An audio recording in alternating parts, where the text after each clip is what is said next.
Assalamualaikum warahmatullahi wabarakatuh. Selamat datang di channel Joyo The Explorer Channel. Oke teman-teman semuanya, pada kesempatan kali ini saya akan membahas tentang dunia otomotif ya. Perkembangan dunia otomotif dunia. Jadi dunia ini sudah berkembang sangat pesat luar biasa, tapi Indonesia masih begini-begini saja, dan ini menjadi keprihatinan kita semua. Oke, channel Mata Netizen ini kita akan menyuarakan suara hati rakyat ya, sebenarnya suara hati bangsa Indonesia dari rakyat ini. Karena apa? Karena Indonesia ini dianggap seperti bangsa yang sangat tulul, nggak bisa apa-apa di dunia otomotif. Di otomotif tingkat dunia itu nggak bisa apa-apa ya. Karena buktinya sampai saat ini kita tidak memproduksi apapun tentang di otomotif ini. Eropa jelas sudah sejak kita dijajah sudah punya otomotif. Jepang yang sudah dihancurkan saja bangkit gantian bisa menyikat Eropa, menguasai negara kita bisa dikuasai oleh Jepang. Eropa tersingkir ya. Kemudian sekarang BYD Cina dengan BYD-nya itu sudah menyingkirkan, hampir nih sebentar lagi akan menyingkirkan Jepang dan Eropa ini. Terus Vietnam ikut bertanding bro, Vietnam ikut bertempur dengan VinFast-nya, dan sekarang sudah mulai akan membangun pabriknya di Indonesia. Mata Netizen ini merupakan keprihatinan dari kita, dari rakyat. Kalau di dunia kita dipandang sebagai bangsa yang tulul di bidang otomotif ya, karena kita nggak bisa ngapa-ngapain, nggak punya produk apa-apa, penonton hanya penonton setia dan nanti jadi konsumen pembeli, maka kalau dunia memandang kita sebagai bangsa yang tulul itu ya, yes, pertama harus diterima dulu karena kenyataannya masih tulul, nggak punya produk apa-apa. Tapi kita akan ungkap nih perlawanan dari rakyat nih. Apa iya yang tulul itu seluruh sebangsa Indonesia ini tulul semua? Kita cek di sebelah mana nih yang tulul ini. Apakah benar dari paling depan pemerintahannya yang harus memperjuangkan kemajuan bangsa di mata dunia ini, terus turun sampai rakyat yang paling bawah di rakyatnya itu benar-benar tulul semuanya? Oke, kita akan kulik, kita bongkar di mana letak ketululannya itu. Saya udah mempersiapkan ini nanti informasi bagaimana kita ini nanti Indonesia ini sebenarnya bisa nggak membuat otomotif, bisa nggak membuat mobil gitu. Saya akan kulik nanti. Kalau kita mau membuat mobil, kita harus mempersiapkan sekian banyak nih.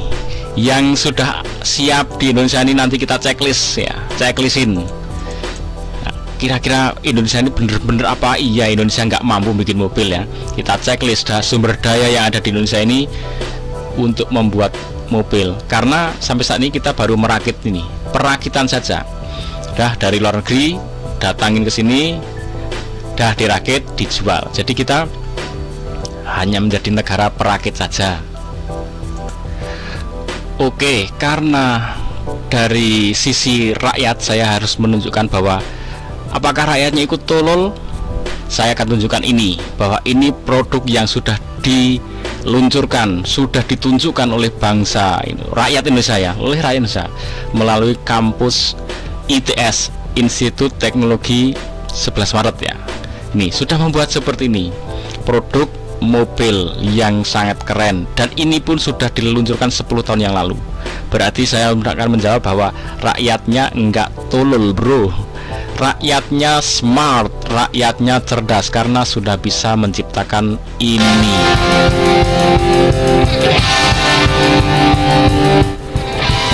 Institut Teknologi 10 November Surabaya kembali meluncurkan mobil hemat energi. Mobil ini bernama Lowo Ireng, di mana mobil ini mempunyai kecepatan sekitar 250 km per jam.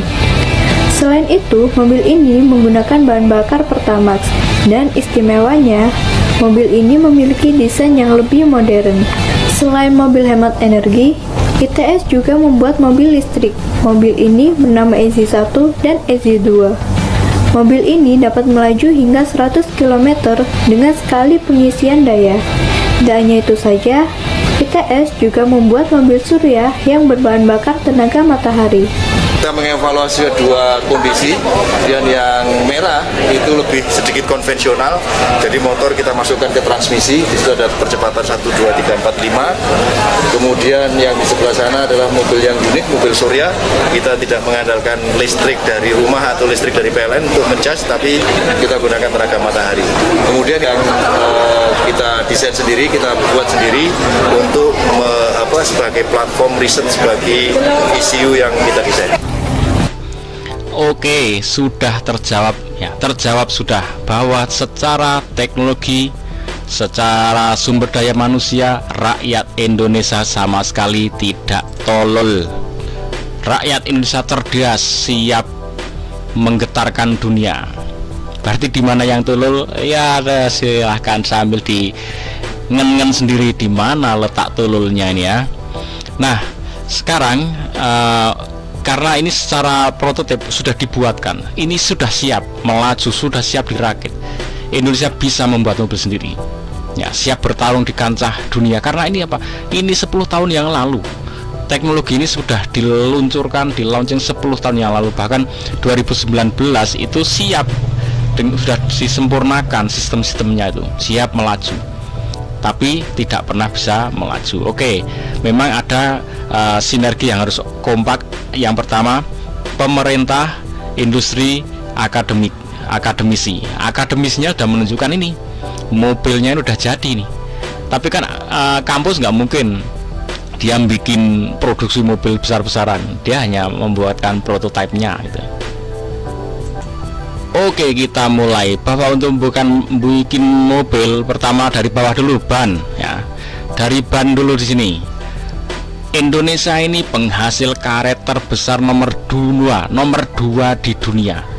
Jadi sudah nggak diragukan lagi, kalau cuman ingin bikin ban, melimpah ruah, turah, sisa-sisa kalau hanya untuk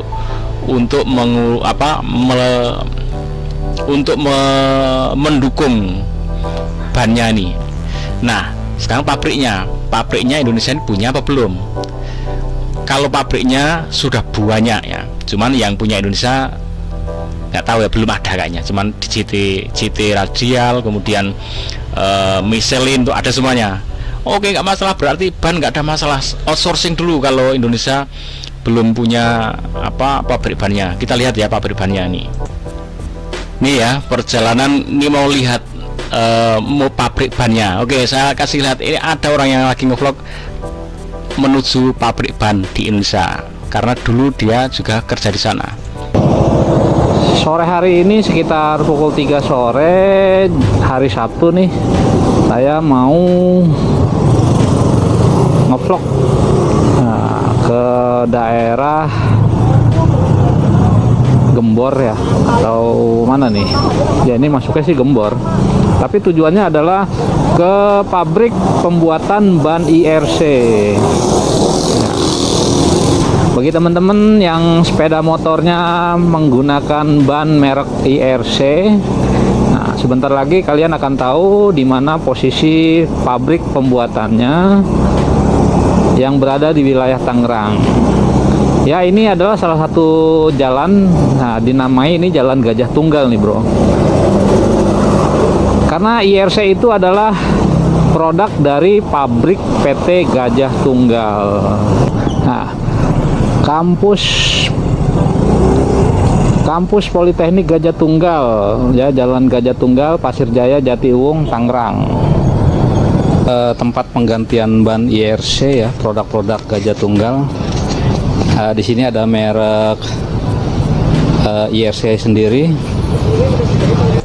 Oke, itu Gajah Tunggal, nggak masalah ya. Nggak tahu itu punyanya Indonesia atau bukan, tapi yang jelas untuk pengadaan ban nggak masalah. Ini ada pendirian pabrik ban lokal ya. Ini namanya Tommy Tire. Tommy kayak mungkin punyanya Tommy Soeharto, nggak tahu ya. Tapi berarti itu produk lokal. Pertemuan bersama warga desa Pabedilan Kulon, Kecamatan Pabedilan, Kabupaten Cirebon, dan perangkat desa serta Muspika Kecamatan Pabedilan dilakukan PT Tomimoto di Balai Desa Pabedilan Kulon Selasa siang. Pihak perusahaan ini sengaja mengundang tokoh masyarakat dan sejumlah unsur lainnya terkait rencana pembangunan pabrik ban motor merek dagang Tomimoto. Salah satu perwakilan perusahaan Suheri mengatakan, agar IMB keluar, maka diperlukan persyaratan, salah satunya lewat pertemuan dengan warga sekitar atau izin tetangga. Jika IMB sudah keluar, maka Maret mendatang akan segera dibangun dan akhir tahun sudah bisa memproduksi ban. Oke teman-teman, jadi kita nggak ada alasan untuk tidak bisa membuat mobil, karena dari sisi ban ya, sisi ban kita checklist ya, sudah bisa terpenuhi, nggak masalah. Mau bikin ban yang model apa aja bisa ya. Apalagi sumber dayanya, karetnya itu luar biasa, kita harus melimpah ya. Oke, nanti kita akan checklist terus ke bawah ini, mana sih yang sebenarnya nggak mampu dibikin, sehingga kita bisa menyatakan, wah Indonesia nggak mampu bikin mobil nih. Ternyata kita runtut nih satu persatu. Untuk pengadaan ban oke, nggak ada masalah, jadi bisa dilanjut. Kita bisa melanjutkan. Selanjutnya nanti akan pembuatan velg, sasis, gardan. Kita cari nih di Indonesia ini sudah ada belum yang bisa bikin barang-barang di bawah ini. Ikutin terus mata netizen, kita kawal yang katanya Indonesia ini bangsa yang sangat terbelakang di otomotif, karena sampai saat ini, sejak merdeka sampai saat ini tidak pernah punya produk otomotif. Apakah benar kita seterbelakang itu? Maka kita akan cek satu persatu bahwa kita dari sisi bawah dulu, dari rakyatnya, ternyata kita tidak setulul yang mereka kira ya.